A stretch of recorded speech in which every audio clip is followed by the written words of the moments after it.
We had several comments on the video of my garden saying it must be a nightmare to maintain. It must take days and days a week to do it. But actually I maintain it on 2 man days a week. I'm one of the man days and Dave helps me for the other man days. And I like it to be like that. I like it to be really streamlined and efficient. Garden maintenance, people think it's a very boring subject, but I think it's really important because if you get it right, you can make the whole thing sing without bags of effort. And there are a few key tips that you need in order to get it right. Lawns are usually the most high maintenance part of a garden. They take far more than borders or hard surfaces because they need to be done pretty well every week for most of the growing season. Nothing else takes that amount of demands on your time. So you want to really rationalise your grass and rationalise how you maintain it. The top tip of all is, if you've got the cash, is to get a robotic mower, because if you've got a lawnmower that comes out and does it automatically, then obviously it takes no time and effort from yourself apart from getting it serviced once a year. And some people say that if they pay someone to mow the lawn, they very quickly write off the cost of the lawnmower. So really consider that. The only thing I don't like with a robotic mower is I don't have the stripes. I do quite like the stripes, but I have to forego them. My lawn has improved in quality since getting robotic mowers because it cuts it every day. It just cuts off a very top of the lawn and it leaves it to mulch down, and that feeds the soil, and so in dry periods it stays much greener than it used to without that sort of mower. So I really do advocate it. And I know a greenkeeper who did the front lawn, doing it everything he should to it. He spiked it, he fed it, he did everything needed, fertilised it, and then the other lawn he did with a robotic mower, and he said the quality of the grass was better with a robotic mower. The next thing I do is I actually leave some of it longer. Now you can actually go for a meadow and just cut it twice a year, or you can cut it once a month or so, and you cut it quite long. When you cut grass, the more you cut it, the more you stimulate the growth. So if you just cut it once a month, cutting it on the highest mower setting that you can, then obviously you're doing far less mowing than otherwise. And I love the differentiation between the higher lawn and the mown past. It can form really nice patterns or even parterres with it. So that's definitely one to consider. Another one is changing the type of your mower. Normally you cut and you collect it, and the emptying and removing the cuttings takes half as much time again as just mowing. You can get a mulch mower, and this actually mulches up the cuttings into tiny little pieces so they just fall back on the grass, and again they feed the soil, so you do have better moisture retention soil and the grass goes better in dry periods. The downside with a mulch mower is, of course, that if you leave it for 2 or 3 weeks, it gets too high for the mower to cope with. You need to do it pretty regularly if you've got a mulch mower, so just bear that in mind. Then, apart from mowing, the edging of a lawn always takes a long time, and if you don't have neat edges, it does look a bit rough. So I always think if you can afford to put in some sort of mowing margin, then it just keeps that nice clean edge, and then you want the soil to be 2 or 3 millimeters higher than the actual paving stone or sleeper, whatever you're using, so the mower just goes over the top. And here I've got paving slab mowing edges, I've got granite set mowing edges. Other gardens I've done sunken railway sleepers as mowing edges, so you just see the timber on the top. There's all sorts of different permutations you can have, and they really do save all that edging up time. Apart from the different mowing machines, you can of course have the alternative type of mowing machine, what I call the edible mowing machine, which I have out there in the field, and the sheep and the cattle maintain the meadow, and I love that look. It looks quite long and lush in spring, and then in the winter it's all shorn quite neat and tidy, and you see all the humps and clumps of the old medieval village that's below the surface. Obviously you couldn't do it if you had a tiny bit of land, but if you've got half an acre or an acre, you could consider putting a sheep on there to do it for you, providing you know all about keeping sheep. So those are good tips to actually reducing the time you spend lawn mowing And that's not to forget the design side. So I've got a patch of grass here, which is a rectangle, and it's a small rectangle, and I'm thinking, why is that grass? Why don't I just kill it off, put in gravel with a few self-seeding nice plants to liven it up, things like sedums and other things, and alliums that like dry gravel situations, erigeron, and that saves me mowing at all. And I think it's a great tip. If you can remove all those fiddly little areas, it means moving the mower to another bit of land, just design them out, put in gravel, put in a border, put in paving, put in something else, forget mowing, and that will save you all the time in the world. Many people think that borders are really high in maintenance, but I think if you get them right, they're certainly wonderful to live with and not too hard work. And you need to select the design of your borders to give you the amount of maintenance you want. First off, before you start your border, you need to get rid of all perennial weeds. So what I do is I fallow it for maybe 2 or 3 months in the growing season, and I make sure that all the bindweed, the ground elder, etc., the creeping thistles have come up, and I've killed them off before I start to plant. And if you want to see how to kill perennial weeds, go and have a look at my perennial weed video. So having established that you've got a weed-free border, you then want to pit plant into the soil. Now, if you've had turf there before, you've killed it off, then I literally pit plant my plants through the dead sward. And people think this is strange. They think, oh, why don't you dig it over? But actually, the more you dig a soil, the more you ruin the soil structure. So I think it's really good not to dig a border. The other thing, when you dig a border, you bring up all the weed seeds to the surface, the annual weed seeds. They have the light and they germinate. So I think it's far better off not digging them. If you need to apply goodness, then you can put it on top after and the worms will take it down.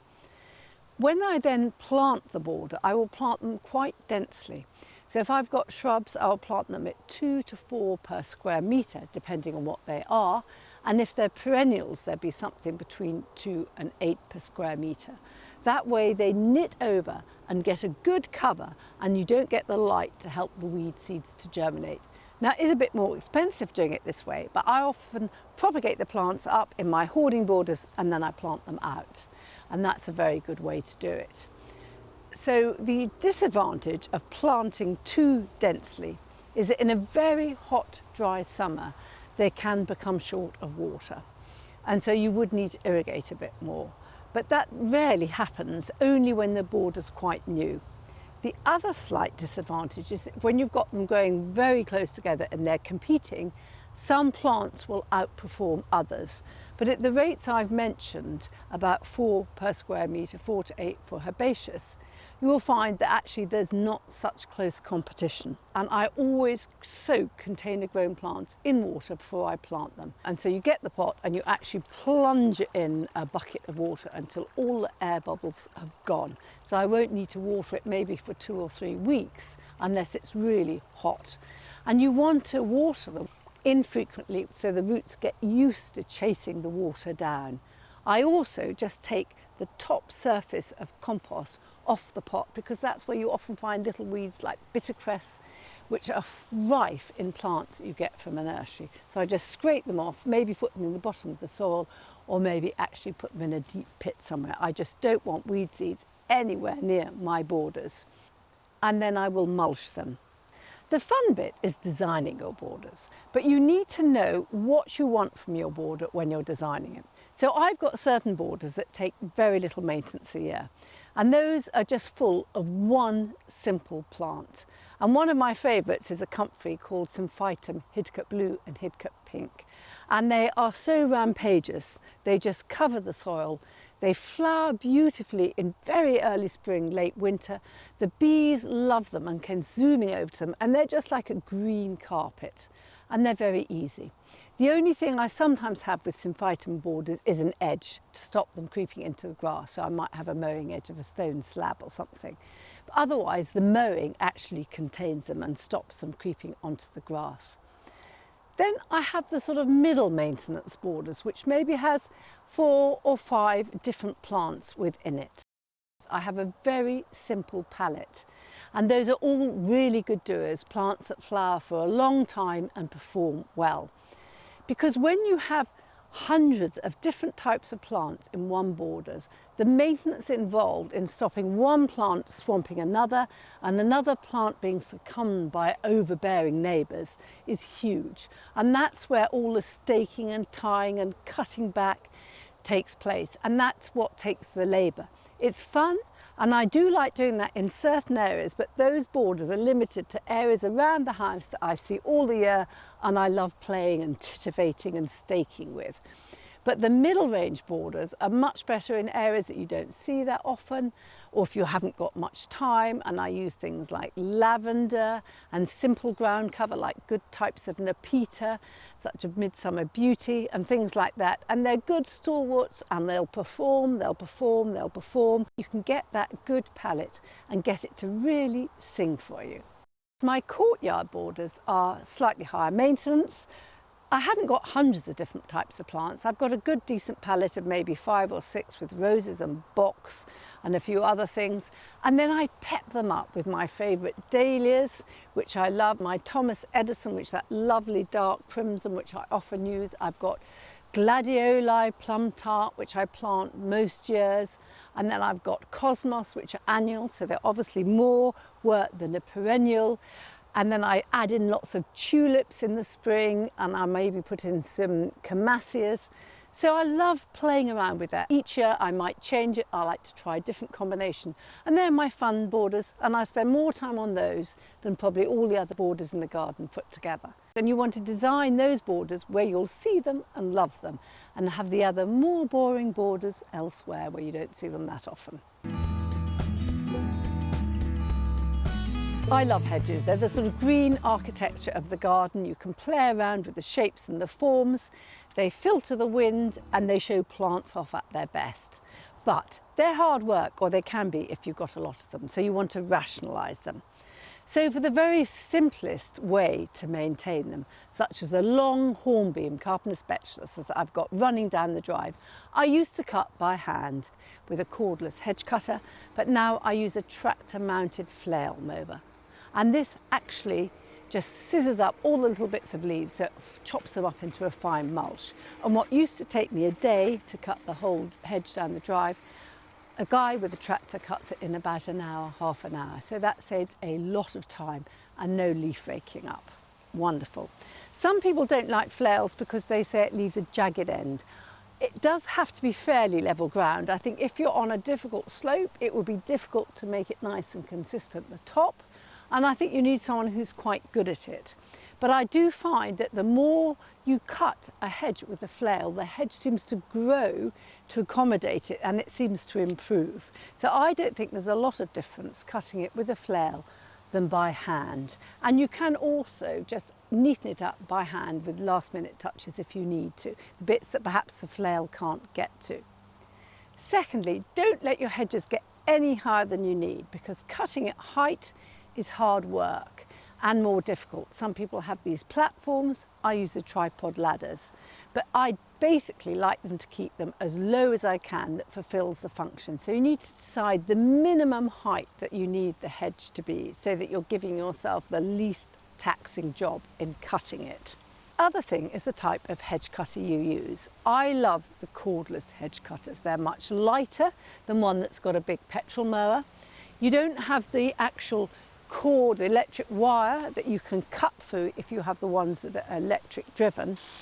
And I have 3 different hedge cutters. I have a very long one for the high ones. I have a sort of medium-sized one for the middle-sized hedges. And then I have a little one for all the intricate bits, which is the lightest of all. And that makes it much easier if you've got the right tool for the job that you're doing. And finally, it's actually collecting all those hedge cuttings. It's actually the most painful job of all, I think. So I use offcuts from a butyl liner, the type that you use in a pool. And that quite heavy duty fabric, you can just lie on the ground.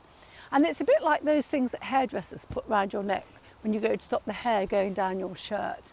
And when you collect up the trimmings in the butyl liner, you can then just tip them into the barrow or big bucket, whatever you're using, without it flapping all over the place, which it does if you use a sheet or something that's much lighter. So using those techniques, it actually keeps the hedge cutting quite a manageable job. When you start a border, lots of plants love a really good topsoil, but you don't want to put good topsoil below about 300 or 400 millimetre, because the aerobic bacteria will then become anaerobic because there's no oxygen and all sorts of toxins build up which can actually kill plants. And so I like to put the goodness on the top, and the worms and everything will take it down to the plant roots. One of my favourite ingredients is this. It's just green waste, local authority green waste, and it's lovely and thick and black, totally weed free, very high in potassium, so it makes things flower quite well.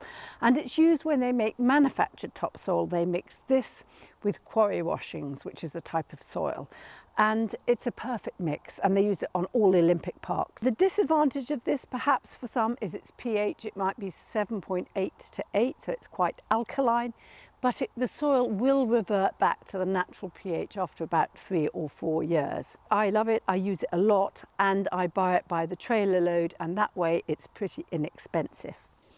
The next one I love, and this I get free. So this comes from tree surgeons, and when they chop trees down with leaves, they just shred it all up and they make this lovely mix of wood chip mixed with leaves. This is actually quite a high wood content, but often you've got about half and half.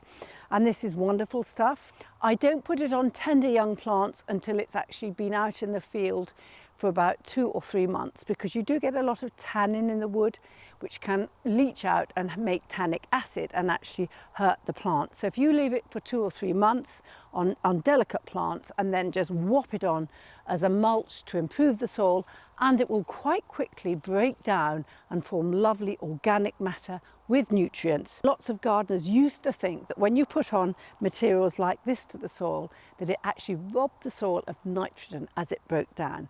But current thinking by top soil scientists is if you've got fairly healthy soil anyway, it doesn't do that. You needn't worry. This here is Strulch.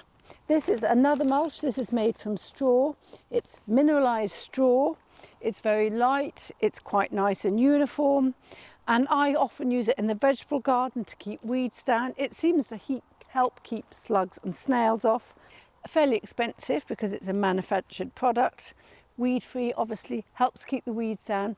And I like using it a lot. It's very nice stuff. The next one is relatively new to some gardeners, and it's called digestate.